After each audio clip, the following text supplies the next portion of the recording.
ಎಲ್ಲರಿಗೂ ನಮಸ್ಕಾರ. ಇದು ಪ್ರವಾಸಿ ಪ್ರಪಂಚದ ಟ್ರಾವೆಲ್ ಬುಲೆಟಿನ್. ನಾನು ನಿಸರ್ಗ. ಈಗ ಹೆಡ್ಲೈನ್ಸ್. ಬಸ್ ಪ್ರಯಾಣಿಕರಿಗೆ ಸಿಹಿ ಸುದ್ದಿ. ಟಿಕೆಟ್ ದರದಲ್ಲಿ ಶೇಕಡ 5ರಿಂದ ಶೇಕಡ 15ರಷ್ಟು ರಿಯಾಯಿತಿ. ಅರಮನೆ ನಗರಿಗೆ ಹೊಸ ಮೆರುಗು. ವಸ್ತು ಪ್ರದರ್ಶನದಲ್ಲಿ ಡ್ರ್ಯಾಗನ್ ಬೋಟಿಂಗ್ಗೆ ಚಾಲನೆ. ಡಿವೈನ್ ಪಾರ್ಕ್ ಸಂಸ್ಥಾಪಕ ಚಂದ್ರಶೇಖರ್ ಉಡುಪ ವಿಧಿವಶ ಯೋಗವನದ ರೂವಾರಿಗೆ ಅಂತಿಮ ನಮನ. ಶಂಕ್ ಏರ್ ವಿಮಾನಗಳ ಹಾರಾಟಕ್ಕೆ ಕ್ಷಣಗಣನೆ. ಇದು ಕೇವಲ ಕಥೆಯಲ್ಲ, ಒಂದು ಯಶೋಗಾಥೆ.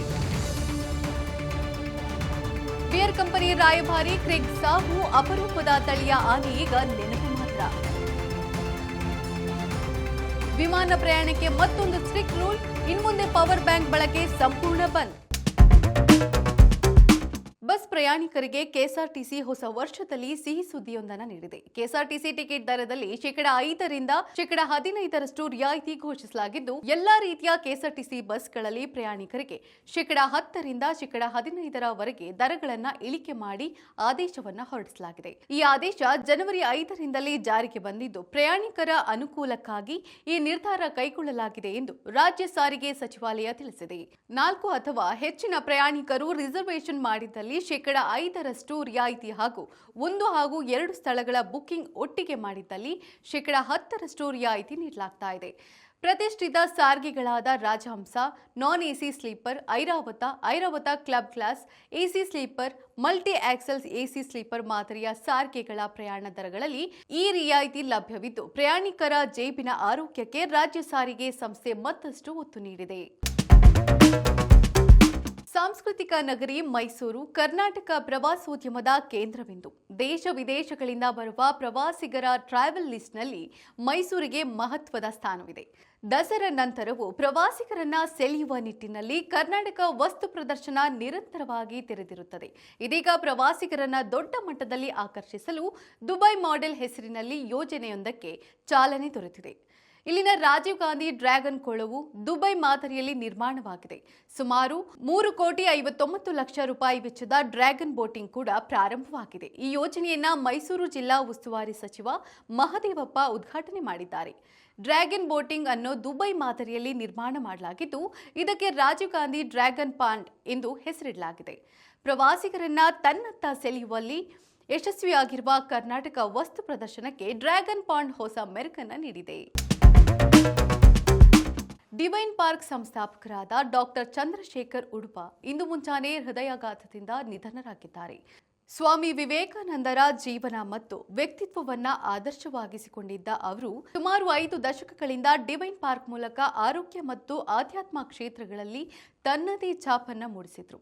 ತಮ್ಮ ಸೇವಾ ಚಟುವಟಿಕೆಗಳಿಂದಾಗಿ ಅಪಾರ ಅಭಿಮಾನಿ ಬಳಗ ಹೊಂದಿದ್ದ ಅವರು ಡಾಕ್ಟರ್ ಜಿ ಎಂದೇ ಮನೆಮಾತಾಗಿದ್ರು.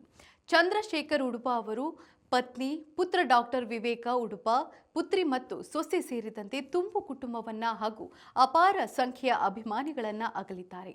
ಯೋಗವನದ ಕರ್ತೃ ಚಂದ್ರಶೇಖರ್ ಅವರ ಅಗಲಿಕೆಗೆ ಪ್ರವಾಸಿ ಪ್ರಪಂಚ ಸಂತಾಪವನ್ನ ಸೂಚಿಸುತ್ತದೆ. ವಿಮಾನ ಹಾರಾಟ ನಡೆಸಲು ಹೊಸದಾಗಿ ಅನುಮತಿ ಪಡೆದ 3 ಹೊಸ ವಿಮಾನ ಸಂಸ್ಥೆಗಳಲ್ಲಿ ಶಂಕ್ ಏರ್ ಕೂಡ ಒಂದು. ಆಟೋ ಹಾಗೂ ಟೆಂಪೋ ಡ್ರೈವರ್ ಆಗಿದ್ದ ಒಬ್ಬ ವ್ಯಕ್ತಿ ಈಗ ವಿಮಾನ ಕಂಪನಿಯ ಮಾಲೀಕನಾಗಿರುವುದೇ ಒಂದು ರೋಚಕ ಕಥೆ. ಉತ್ತರ ಪ್ರದೇಶದ ಕಾನ್ಪುರದ ಬೀದಿಗಳಲ್ಲಿ ಟೆಂಪೋ ಡ್ರೈವರ್ ಆಗಿ ಜೀವನ ಮಾಡ್ತಾ ಇದ್ದ ಶ್ರವಣ್ ಕುಮಾರ್ ವಿಶ್ವಕರ್ಮ ಇವತ್ತು ವಿಮಾನ ಕಂಪನಿಯ ಮಾಲೀಕನಾಗಿ ಅಚ್ಚರಿ ಮೂಡಿಸಿದ್ದಾರೆ. ಶಂಕ್ ಏರ್ ಶೀಘ್ರದಲ್ಲೇ ತನ್ನ ಹಾರಾಟವನ್ನು ಆರಂಭಿಸಲು ಸಜ್ಜಾಗಿ ನಿಂತಿದೆ. ಹೆಚ್ಚು ಓದದಿದ್ದರೂ ಸಿಮೆಂಟ್, ಮೈನಿಂಗ್ ಮತ್ತು ಟ್ರಾನ್ಸ್ಪೋರ್ಟ್ ಬಿಸಿನೆಸ್ ಸೆಕ್ಟರ್ಗಳಲ್ಲಿ ಶ್ರವಣ್ ಕುಮಾರ್ ವಿಶ್ವಕರ್ಮ ಖ್ಯಾತಿಯನ್ನ ಪಡೆದಿದ್ರು. ಟ್ರಕ್ನಂತೆ ವಿಮಾನಗಳನ್ನು ಓಡಿಸಬೇಕೆಂಬ ಆಲೋಚನೆಯಿಂದ ಶುರುವಾದ ಅವರ ಈ ಕನಸು ಈಗ ಶಂಕ್ ಮೂಲಕ ಸಾಕಾರವಾಗಿದೆ. ಶಂಕ್ ಸಂಸ್ಥೆಯ ವಿಮಾನಗಳ ಹಾರಾಟಕ್ಕೆ ಕ್ಷಣಗಣನೆ ಪ್ರಾರಂಭವಾಗಿದ್ದು, ಇದೇ ತಿಂಗಳಲ್ಲಿ ಮೊದಲ ಹಾರಾಟ ಕಾಣಬಹುದಾಗಿದೆ. ತನ್ನ ದಂತದಿಂದಲೇ ಜನಪ್ರಿಯತೆಯನ್ನ ಪಡೆದು ಬಿಯರ್ ಕಂಪನಿಯ ರಾಯಭಾರಿಯಾಗಿದ್ದ ಕೀನ್ಯಾ ದೇಶದ ಕ್ರೆಗ್ ಆನೆಯನ್ನು ನೆನಪು ಮಾತ್ರ. ಕ್ರೆಗ್ನ ದಂತ ನೋಡಲೇನೆ ಜಗತ್ತಿನ ಮೂಲೆ ಮೂಲೆಗಳಿಂದ ಪ್ರವಾಸಿಗರ ದಂಡು ಬರ್ತಾ ಇತ್ತು. 2021ರಲ್ಲಿ East African Breweries beer company ತನ್ನ ಟಸ್ಕರ್ ಬ್ರಾಂಡ್ಗೆ ಕ್ರೆಗ್ ಆನೆಯನ್ನ ರಾಯಭಾರಿಯನ್ನಾಗಿ ಮಾಡಿತ್ತು. ಪ್ರವಾಸಿಗರ ಫೋಟೋ ವಿಡಿಯೋಗಳಿಗೆ ಪೋಸ್ ಕೊಡಲು ಕ್ರೇಗ್ ಹೆಸರುವಾಸಿಯಾಗಿತ್ತು. ಪ್ರಪಂಚದಲ್ಲಿ ಉಳಿದಿರುವ ಕೆಲವು ಟಸ್ಕರ್ ಆನೆಗಳಲ್ಲಿ ಒಂದಾಗಿದ್ದ ಕ್ರೇಗ್ನ ಒಂದು ದಂತ ಸುಮಾರು 45 ಕೆಜಿ ತೂಕವಿತ್ತೆಂದು ಅಂದಾಜಿಸಲಾಗಿದೆ. ಕಳೆದ ವರ್ಷ 20 ಲಕ್ಷಕ್ಕೂ ಅಧಿಕ ಪ್ರವಾಸಿಗರು ಕ್ರೇಗ್ ಆನೆಯನ್ನ ನೋಡಲು ಅಂಬೋಜೆಲಿಗೆ ಭೇಟಿ ನೀಡಿದ್ರು. ಇದು ಕ್ರೇಗ್ ಆನೆಯ ಜನಪ್ರಿಯತೆಗೆ ಸಾಕ್ಷಿ ಎಂದು ಕೀನ್ಯಾ ಪ್ರವಾಸೋದ್ಯಮ ಅಭಿಪ್ರಾಯ ವ್ಯಕ್ತಪಡಿಸಿದೆ.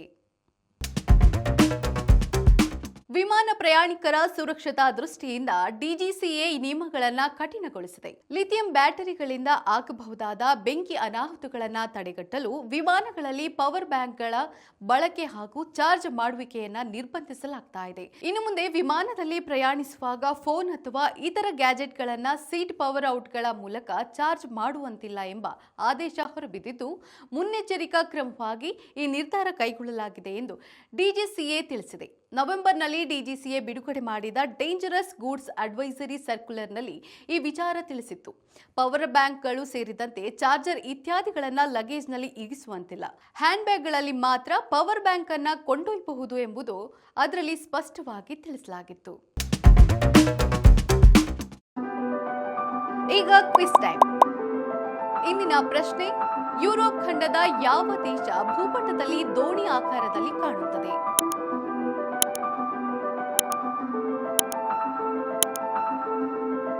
ಸರಿಯಾದ ಉತ್ತರವನ್ನ ಕಮೆಂಟ್ ಮಾಡಿ ತಿಳಿಸಿ.